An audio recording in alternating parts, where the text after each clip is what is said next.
And it's the Jazz coming in from out of town in this one, an interconference game today. Thanks for tuning in, everyone, to this broadcast of NBA basketball on 2K Sports. I'm Kevin Harlan with Clark Kellogg and Greg Anthony and Doris Burke reporting from the sidelines. And checking out Utah's opening lineup, the forwards are Hayward and Favors. Hood out there with Shelton Mack, and it's Gobert in at the center, locking down the middle. And for Kyle Lowry, last season was full of milestones. First, he signs the big contract extension for 4 years. Then he earns his first ever All-Star selection. Unfortunately, he didn't finish as strong with the postseason, but a terrific year. Hayward against Lowry. Hayward kicks to Gobert.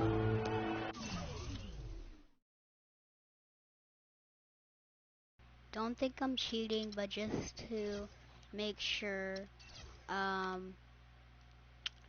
LaMelo Ball does the most, I'm actually going to have to turn up these.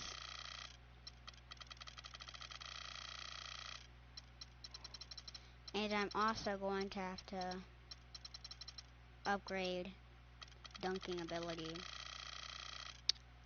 Here's Mack. Good on the three-point shot. Mack's got himself going there. His first points of the game on the deep ball. And they are on the board first. Trying to set the tone here early. I like that. And stolen by Hayward.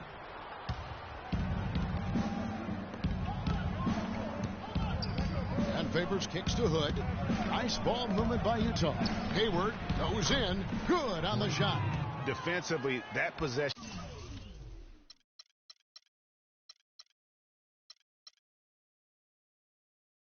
We are also going to have to turn it on, or it stays on one player.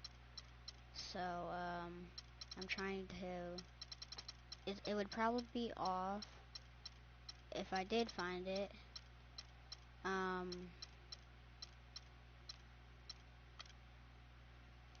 Better not start a trend because they just handed him 2 points. On defense, the Jazz. 1 second. Let's see here. It'd probably be in controller settings. I don't think it is though.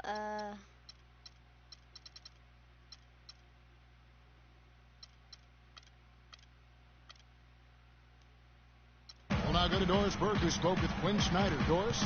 And he said a big factor in this game will be how well they're able to handle Kyle Lowry. He admitted being a fan of his game, saying he's a tough athletic guard who really competes. Defense, rebounding, attack the paint, he'll take it to you. We've got to be ready to match his motor and his aggressiveness. Kevin, are they up to it? All right, Doris. Hey, they got the shot they wanted off of that pick, but it just doesn't fall. Yeah, it didn't go down, but you'll take that shot every single time, Greg. That's good offense. And he gets it to go. Man, that is not an easy shot right there. I mean, he had to get it off over a much taller defender. Yeah, he needed to add just a little more loft on that one because of the size mismatch, and he did it perfectly. And the Jazz with possession here. After Toronto got the three-pointer, Favors with a wide-open look, and he didn't get quite enough under that one. Toronto with the ball. And you know, Utah might not have finished 500 on the season, but they did finish 500 against the Eastern Conference. Went 15-15 last season. Hard to get that one off with the size difference there. That makes it a tough individual matchup for him, especially down low. Well, took on the big guys going in there and challenging them like he did. But, boy, that was a nice job. For the Jazz, getting those wins, Greg, out of conference, you was talking about that, was a big key for them. Helps them keep pace, Clark, in this rugged Western Conference. And I thought the Jazz got better. Hayward outside. And again, it's Utah. First quarter of play. We're about 3 minutes in. And there's the slam dunk to finish it off. Kyle Lowry with a beautiful setup. Jazz trail by 3. And Mack kicks to Hayward. Nice open look, but it's no good. Most of the time, that shot will go down. Well, the defenders have to make sure they tag it. Here's Ball. And again, Toronto with the triple. That's far too good a look to give them from behind the arc. 3 of their last 5 makes come from beyond the arc. The defense has to react quicker. And Big Daddy picks up the foul. That'll be his second foul of the game. Yambo, he's checked in for Jonas Valanciunas. The Jazz also changing it up. Lyles checked in for Favors. Alec Burks comes in for Rodney Hood. And it's Dante Exum in for Shelvin Mack. Now, here's Exum. The shot by Hayward, wide open. And that comes off the assist by Exum. 9 points for Gordon Hayward. Man, he's having quite the quarter, converting at a really high percentage. And you know, Gordon Hayward was involved in one of the more fascinating NBA draft stories. It started after his father confirmed that Gordon would submit his name to the draft, but would not immediately hire an agent. Yeah, reportedly, Dad created a highly detailed 2-page questionnaire that he gave prospective agents, which is not something that's typical. And here's Toronto. They're on a 17-7 run.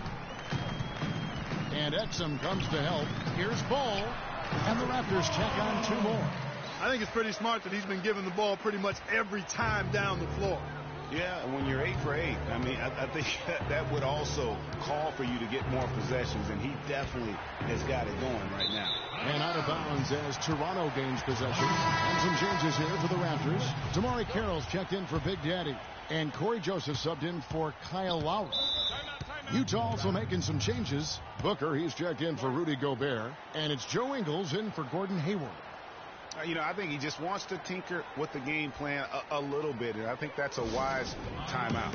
And part of it, too, Greg, was he saw some things going on out there that he didn't care for. So, timeout called here, the first for Toronto.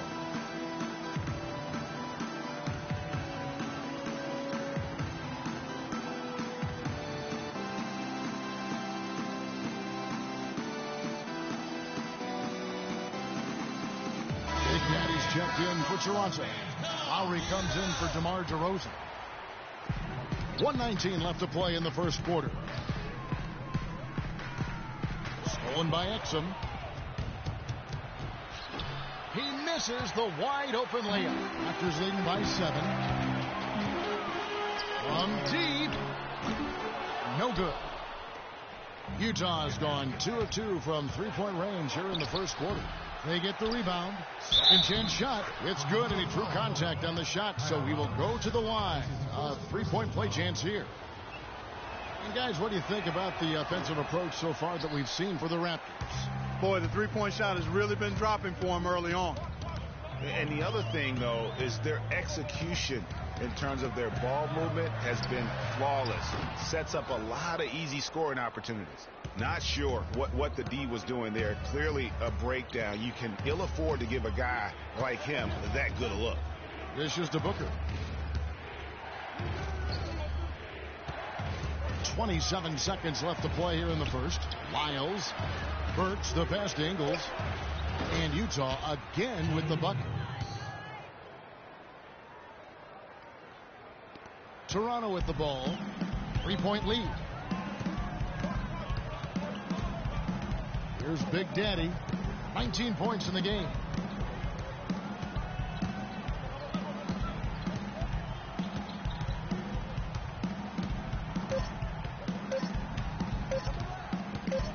It'll count. He got it up that time, but it wouldn't. Okay, fans, put your hands together. And DeMar DeRozan, star for this Toronto Raptors team, he said he wants to bring them back. A lot of people never really pay no attention to the Raptors. They just look at the Raptors like another team, you know. So when I came, you know, I just wanted to bring that feeling back and the excitement that everybody had for the Raptors. Let's face it, it's never easy for Toronto to get the attention that Clark, the U.S. teams get. That's just a fact of life that even Vince Carter at his best couldn't change. And, you know, I don't even know if winning a championship would change that, quite honestly, even if DeMar won the MVP. Just saying. Yeah. Neither team able to build much of a lead up to this point as we start the second quarter. Taking a look here at the Raptors' performance here, guys. What have they been doing or not doing, in your opinion? You know, it's been about how solid they've been offensively here, really tuned in with one another. Good ball movement, and it's paid off on the scoreboard. And now, brought to you by Gatorade, all fueled up and ready to go. Let's reset our lineup. Yeah. So the Raptors 5 right now. Corey Joseph is out there with Powell. Then it's DeRozan. And there's Bismack Biyombo. And it's Valanciunas in at the center position. Corey Hill in for the Raptors.